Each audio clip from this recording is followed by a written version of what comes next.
These two brothers are like 6 years apart. Yeah. But they're really super close. And so they're Todd and Alex. Alex is the younger brother. He just got out of college in 2017. Mm-hmm. And so Todd goes, yo, dude, listen, you don't want to move in with mom and dad. I only live 30 minutes away, so move in with me. That's so good of him. Yeah, 6 months rent free, and then he started charging rent. Well, you kind of have to so that he doesn't get too comfortable. Mm-hmm.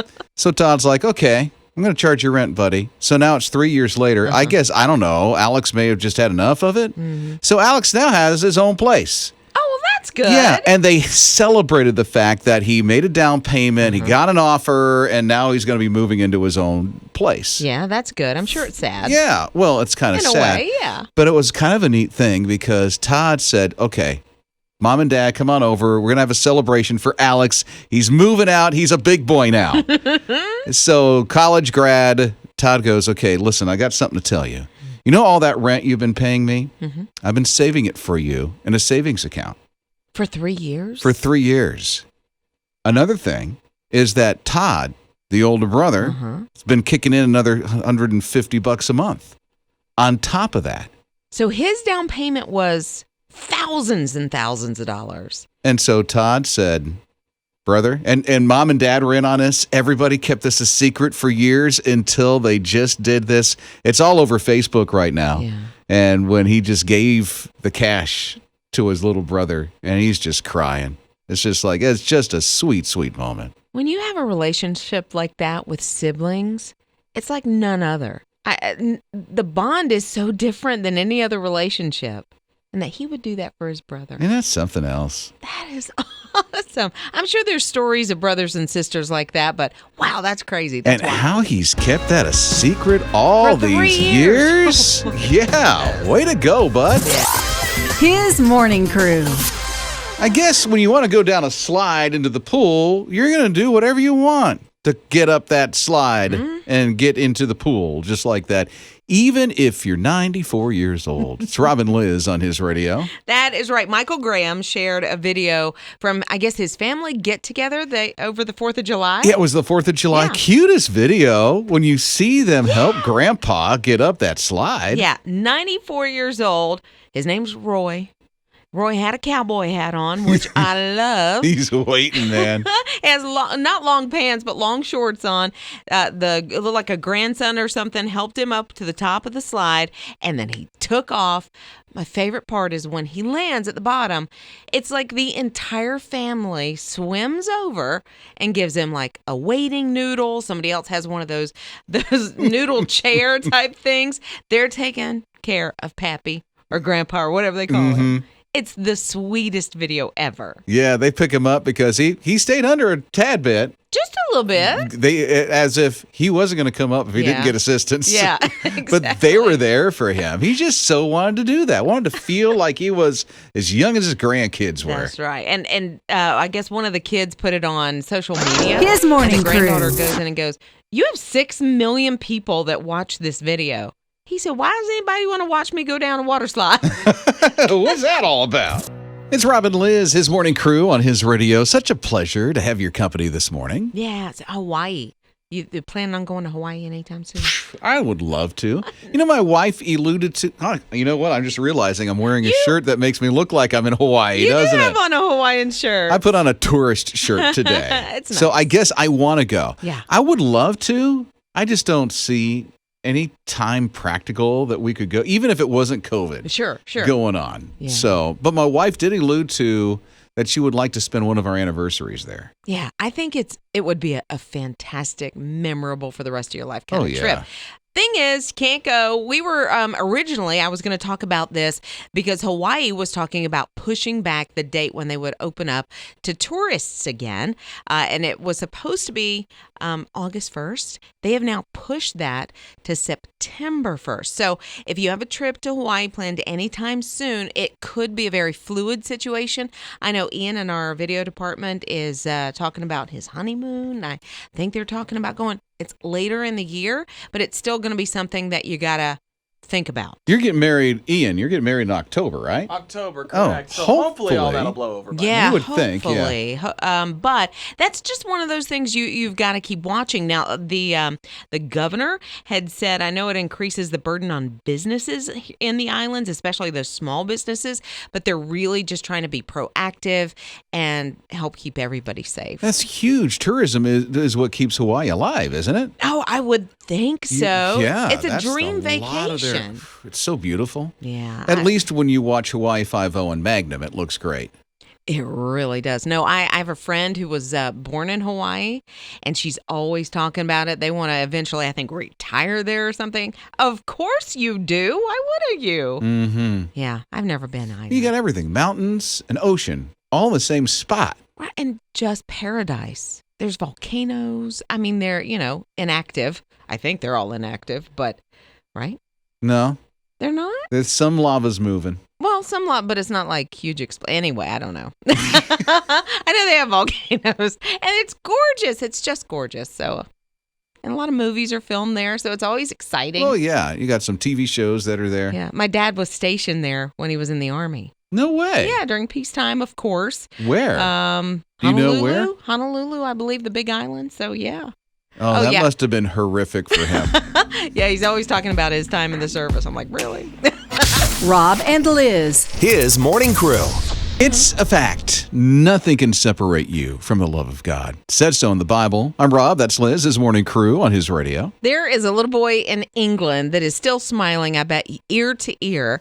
During the pandemic, during the quarantine, he was worried about somebody in his life. Who's that?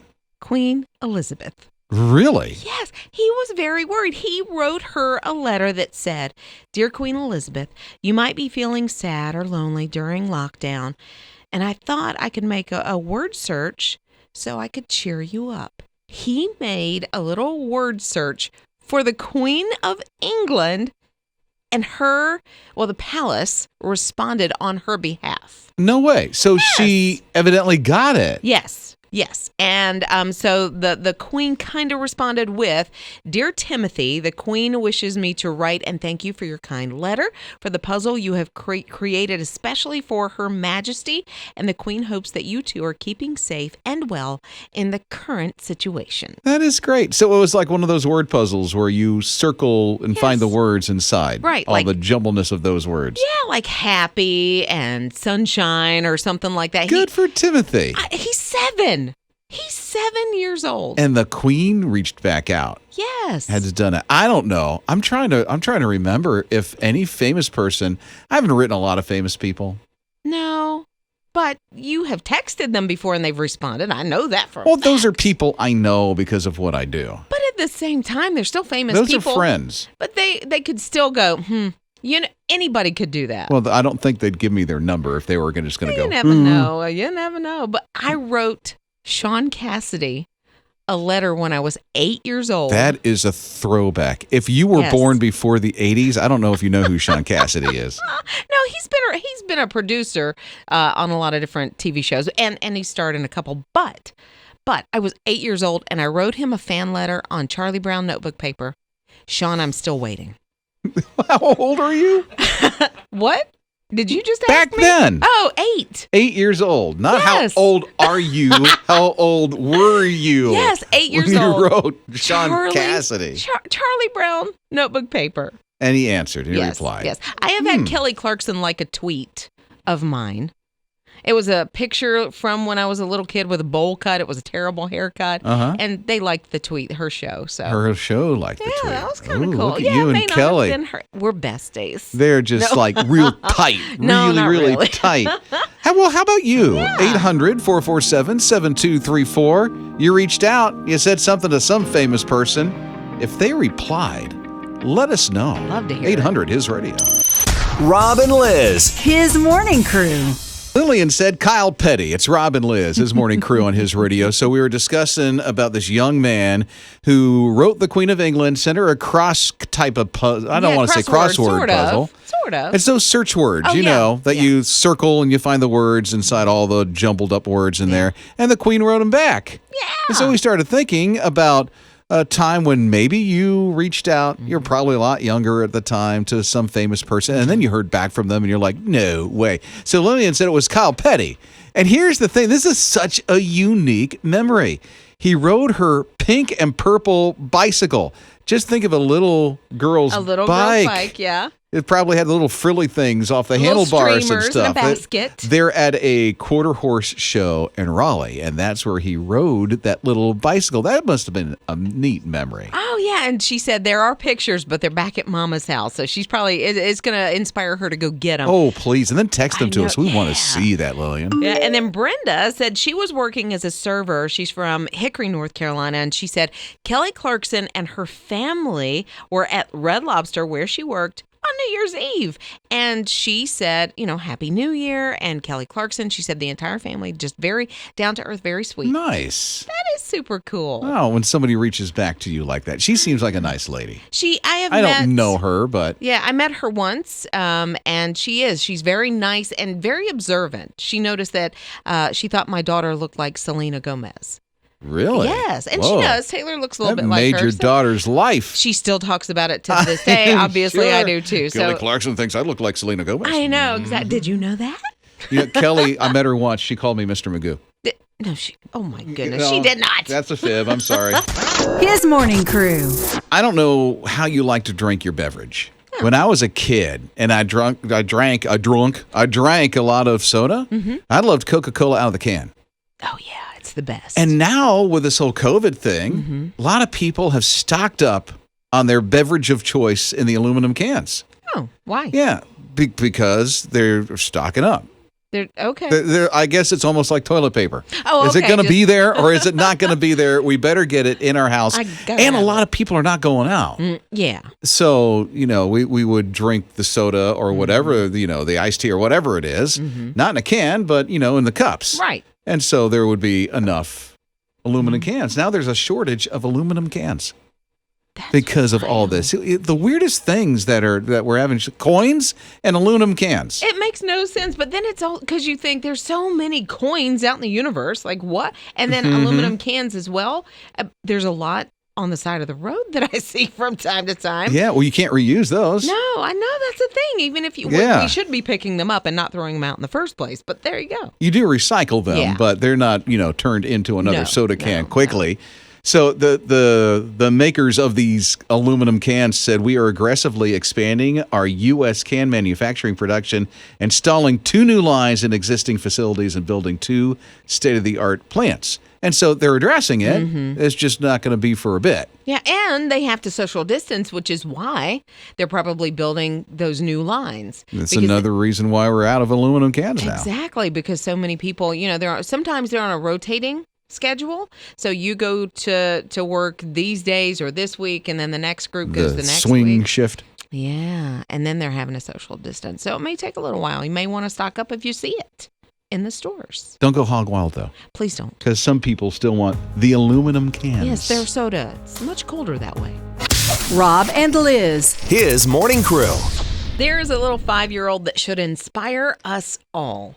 He is raising money for those on the front lines, healthcare workers and that kind of thing. You remember that story from England?